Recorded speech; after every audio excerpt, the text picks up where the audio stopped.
नमस्कार, आप देख रहे हैं प्रदेश का नंबर 1 और सबसे भरोसेमंद news channel India news Haryana. मैं हूं आपके साथ गीतांजलि। फरीदाबाद मेट्रो में आपका स्वागत है। आपको दिखाते हैं स्मार्ट सिटी फरीदाबाद की हर तमाम बड़ी और आपसे सरोकार रखने वाली हर खबर।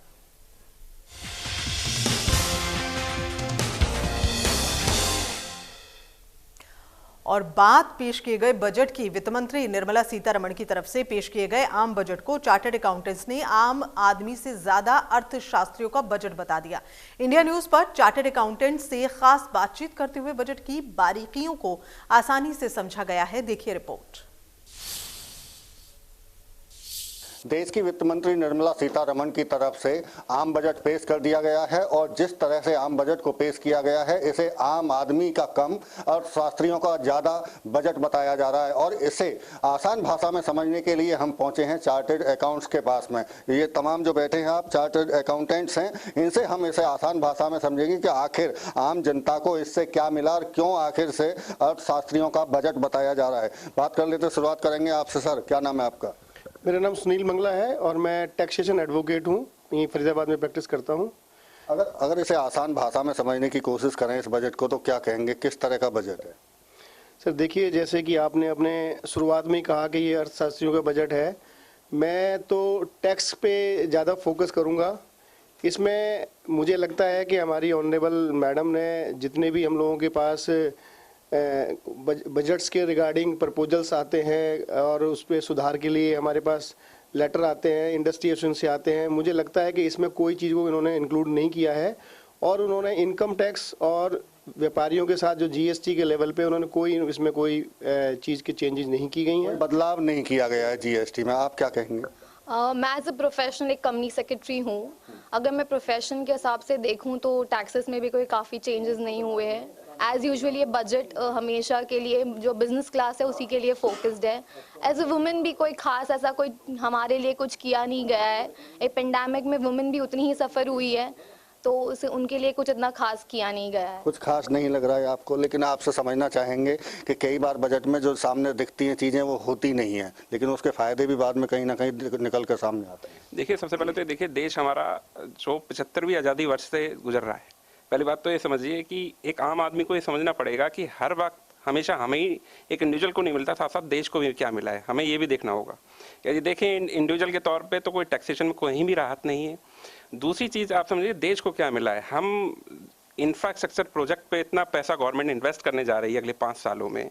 यदि रोड बनेगी तो आप और हम जैसे ही आदमी चलेंगे, ट्रेन बनेगी तो उसमें भी हर तरह का आदमी ट्रैवल करता है।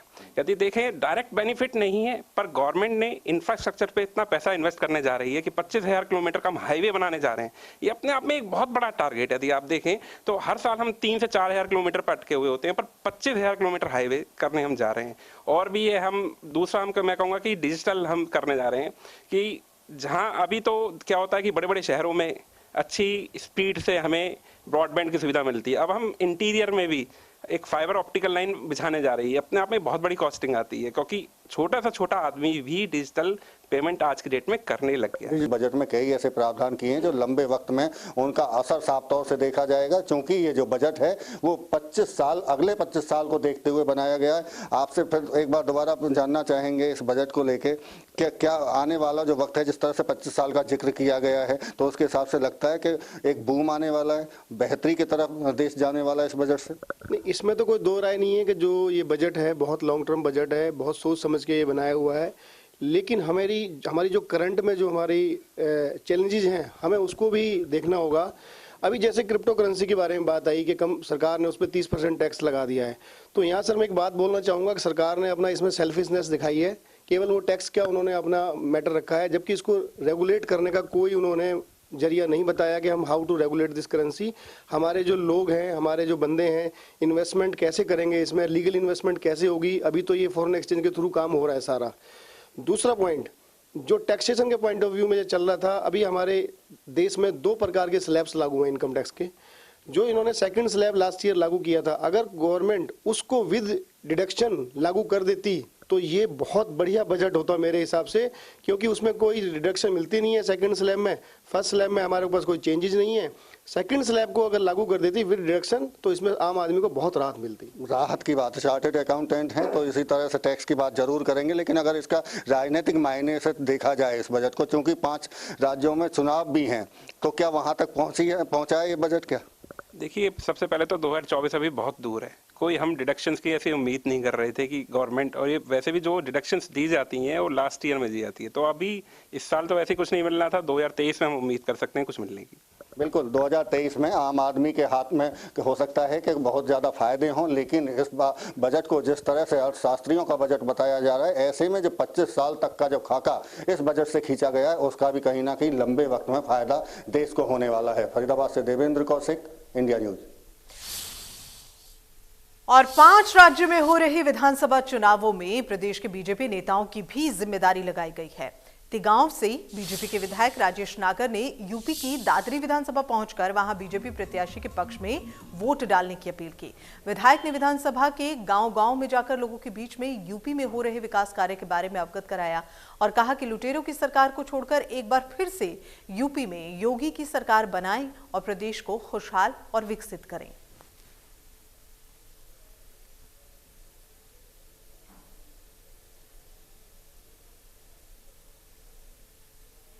जैसा कि आपको पता है, हमारी सरकार दोबारा से भारी बहुमत से आ रही है। जैसे पहले सीट आई थी उससे भी ज्यादा सीटें आ रही हैं। ये सर्वे और ये सब फेल हो जाएंगे, पर जीत इनकी पक्की है।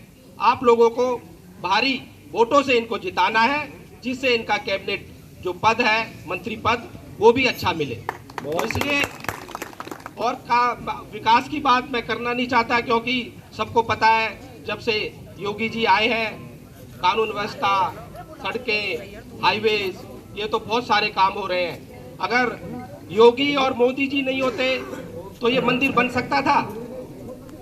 बताओ।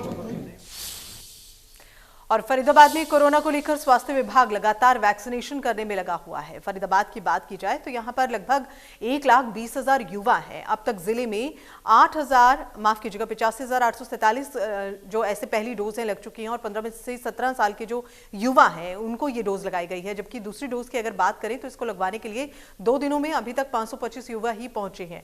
दूसरी डोज को लेकर इंडिया न्यूज ने जिला प्रतिरक्षण अधिकारी डॉक्टर मान सिंह से खास बातचीत की है। जरा रिपोर्ट देखिए। 15 से 18 वर्ष के बच्चों को जो वैक्सीन लगाई गई थी उसका 1 माह पूरा हो चुका है और अब बच्चों में कितना उत्साह है, कितने बच्चे अब दोबारा दूसरी डोज लगवाने के लिए पहुंचे हैं, इस पर ज्यादा जानकारी के लिए हमारे साथ हैं जिला प्रतिरक्षण अधिकारी डॉक्टर मान सिंह जी। डॉक्टर साहब, कितने बच्चों को पहले डोज लगी और टोटल कितने बच्चे जिले में हैं? जिले में लगभग 1,20,000 बच्चे हैं जो 15 से 17 साल के हैं और इनमें से 85,467 बच्चों को लग चुकी है फर्स्ट डोज। और जहाँ तक बात करें सेकंड डोज की, सेकंड डोज मात्र 1 दिन पहले ही स्टार्ट हुआ है कि उनका टाइम 28 दिन का गैप चाहिए, तो उसमें 523 बच्चों ने सेकंड डोज भी ली है। और बिल्कुल ये ठीक कहेंगे हम, अभी थोड़ा सा हमें समस्या, स्कूल बंद होने के बावजूद भी इतने बच्चों को हम लगा पाए, तो कहीं ना कहीं इसमें बिल्कुल बच्चों का भी, उनके माँ बापों का भी कहीं ना कहीं योगदान है। और कहीं ना कहीं इससे ये प्रतीत भी होता है कि बच्चे चाह रहे हैं और बड़े उत्सुक हैं, उत्सुकता के साथ में ये टीकाकरण करा रहे हैं कोविड वैक्सीनेशन का। और हमारा प्रयास भी पूरा जारी है कि ये आगे भी लगते रहेंगे और चलता रहेगा प्रोग्राम। सेकंड डोज लगवाने वाले जो पहले वाले जो लोग हैं वो फर्स्ट डोज लगवा चुके हैं, कितने लोग अभी बकाए हैं जिन्होंने अभी तक दूसरी डोज नहीं लगवाई? लगभग ऐसा है 33 हजार के लगभग बच्चे बकाया फर्स्ट डोज के। ठीक है, 85-86 हजार हमारी लग चुकी है। और जो बात करें हम सेकंड डोज की, तो सेकंड डोज के तो 5 से 6 बच्चे लगे हैं। लोगों की बात कर रहा हूँ जो जिनकी पहली रहती है अभी बकाया रहती है। अच्छा, पहली हमारे यहाँ जो एडल्ट की बात करें, अगर हम जो 18 साल से प्लस के हैं, हमारी कोई नहीं रह रही है। हमारी ऑलरेडी 120-25% लगभग हो चुकी है। और सेकंड डोज की हम बात करें तो 99% हमारी हो चुकी है। 15,81,411 हमारे फरीदाबाद डिस्ट्रिक्ट का पूरे का टारगेट है 18+ का 18 डॉक्टर साहब, दूसरी डोज में बच्चों का उत्साह दिखाई दे रहा है इतना जितना पहली डोज में दिखाई दिया, क्योंकि उस समय कोरोना के मामले बढ़ रहे थे, अब कोरोना के मामले घटते जा रहे हैं, तो कहीं ऐसा तो नहीं लोग दोबारा से लापरवाही करने लगे? नहीं नहीं, लोगों का तो उत्साह है, पर लेकिन जो कहीं अगर हम देखें बच्चों में तो उत्साह है बराबर, और बच्चे लगवा भी रहे हैं और काफी संख्या में लगे भी हैं। रही सेकंड डोज की, तो वो धीरे धीरे कईयों को ऐसा होता है कि 28 दिन का टाइम होता है, उसमें 30 के बाद भी लगा लेता है, कोई 31 दिन के बाद भी लगा लेता है, उसके बावजूद भी 28 दिन का टाइम होता है। जो अगला पीरियड है 28 दिन होने के बाद भी 28 दिन का 4 हफ्ते का और टाइम होता है, उस टाइम में सेकंड डोज कभी लगवाओ। तो बिल्कुल बच्चों का उत्साह बिल्कुल दिख रहा है, लोगों का भी है। और उसके अलावा सरकार ने जब थोड़ा सा स्ट्रिक्टनेस करी थी कि भाई सोशल प्लेसों में बिना सेकंड डोज के आप नहीं घुसोगे, तो उसका और ज़्यादा प्रभाव पड़ा था। तो कहीं ना कहीं ये अच्छी चीज़ है और लोगों को लगना भी चाहिए। कोरोना की जहाँ तक बात करें तो ठीक है कि इस बार जो कोरोना है बहुत आत्मघातक नहीं होने के कारण, पर फिर भी लोग लगा रहे हैं, ऐसी बात नहीं है कि ना लगवा रहे हो। तो कहीं ना कहीं अभी सुना आपने जो जिला प्रतिरक्षण अधिकारी उन्होंने साफ तौर पर कहा है कि लगातार अभी भी बच्चों में उत्साह बना हुआ है, क्योंकि अभी समय शुरू हुआ है दूसरी डोज का, तो जल्द ही और बच्चे भी लगवाने के लिए पहुंचेंगे और कहीं ना कहीं उनका अभियान इस बात को लेकर जारी है। फरीदाबाद से इंडिया न्यूज के लिए राजेंद्र दहिया। और वहीं बल्लभगढ़ के सेक्टर 62 आशियाना के युवक के साथ मारपीट का मामला सामने आया और वहीं पत्नी के साथ अवैध संबंधों के शक के चलते एक युवक पर कुल्हाड़ी से हमला कर दिया गया। आरोपी युवक ने पत्नी से फोन करवाकर युवक को अपने घर बुलवाया और पीड़ित समसूद के हाथ और पांव में कुल्हाड़ी से हमला कर दिया। सूचना मिलने पर पीड़ित के परिवार वालों ने नजदीक निजी हॉस्पिटल में इलाज के लिए उसे भर्ती करवाया और परिवार वालों ने पुलिस को इसकी इत्तला की। पुलिस की माने तो आरोपी के खिलाफ मामला दर्ज कर लिया गया है और कार्रवाई शुरू हो गई है।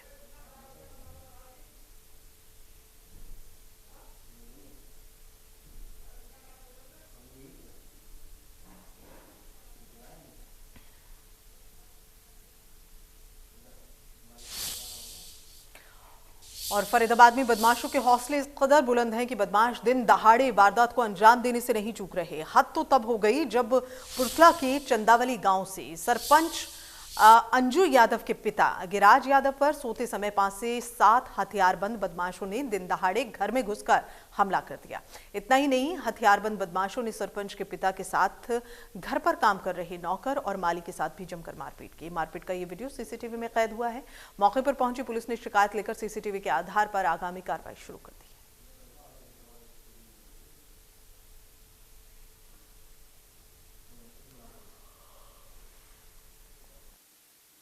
कोई चौकीदार था, उससे उनकी किसी बात को लेकर पार्क में हुई बता रहे हैं। चौकीदार इनके पास मदद के लिए आ गए, वे चौकीदार के पीछे आए थे जैसे बता रहे हैं अभी मौखिक, और उन्होंने आके सरपंच साहब के साथ मारपीट करी है। और अब कंप्लेंट सरपंच साहब दे रहे हैं, जैसी कंप्लेंट देंगे मुकदमा दर्ज करके शीघ्र कार्रवाई अमल में लाई जाएगी। मैं ये बैठे मंदिर के पीछे, मैं कह रहा था क्या कर रहे हो, तो ये कहने लगा गाड़ी वाड़ी देने लगा था। मैंने कहा ये गाड़ी देने लगा, ये कहना मैंने कहा ठीक है मैं आ गया। मैं सरपंच साहब से कहा सरपंच साहब ऐसे ऐसे बात है, वे धमकी दे रहा, लड़का के बुलाने कर रहा है ना, कोई बात ना, ऐसी कोई बात नहीं, आ जाएगा कोई दिक्कत नहीं, चले जाएंगे। उसके बाद मेरे 10 बार छोरा बुला लिए थे, बुलाते ही आते वो डंडा मारे, सरपंच साहब पे मारे, कई सबन मारे, उन पर डंडा भी है, तलवार भी हथियार भी। और वहीं दूसरी ओर फरीदाबाद सेक्टर 58 में ट्रांसपोर्टर के कार्यालय में अधजली अवस्था में युवक की डेड बॉडी मिलने से आसपास के क्षेत्र में हड़कंप मच गया। ट्रांसपोर्टर के कार्यालय में ही काम करने वाले 30 साल के रोहित को उसी के कैबिन में उसकी डेड बॉडी मिली है। संदिग्ध अवस्था में ये डेड बॉडी मिली है, उसे ये हत्या है या फिर आत्महत्या है, इसका फिलहाल पता नहीं चला है। पुलिस मौके पर पहुंची, शव को कब्जे में लेकर पोस्टमार्टम के लिए भेजा है और अब इस पूरे मामले की जांच में पुलिस जुट गई।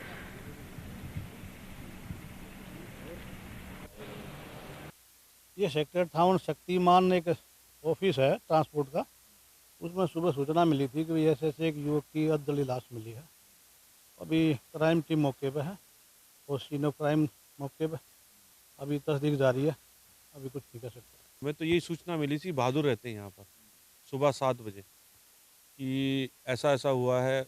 बहादुर ने शटर खोला। बहादुर हमारे ऑफिस में सोता है, दोनों भाई हैं, रिश्तेदार हैं, दोस्त हैं, कि आस पड़ोस के हैं, एक ही गांव के हैं।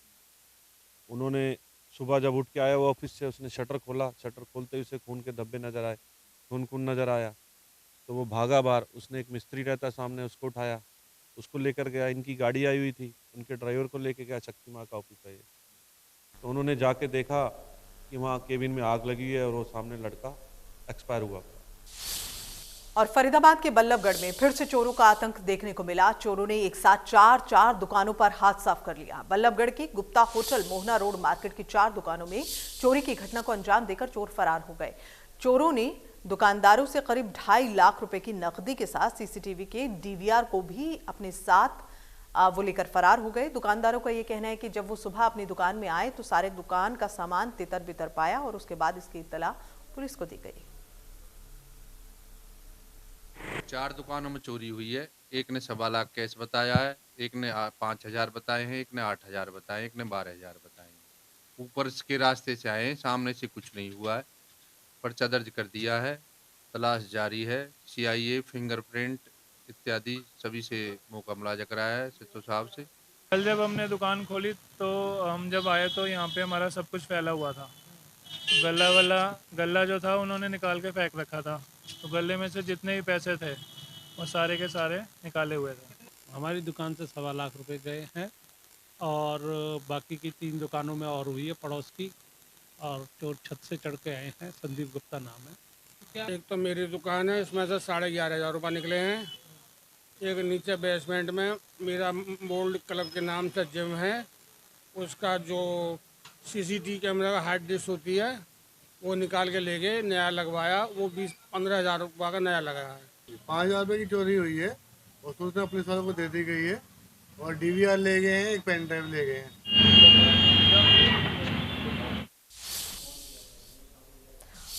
और इसी के साथ बुलेटिन में इतना ही। दीजिए इजाजत, नमस्कार।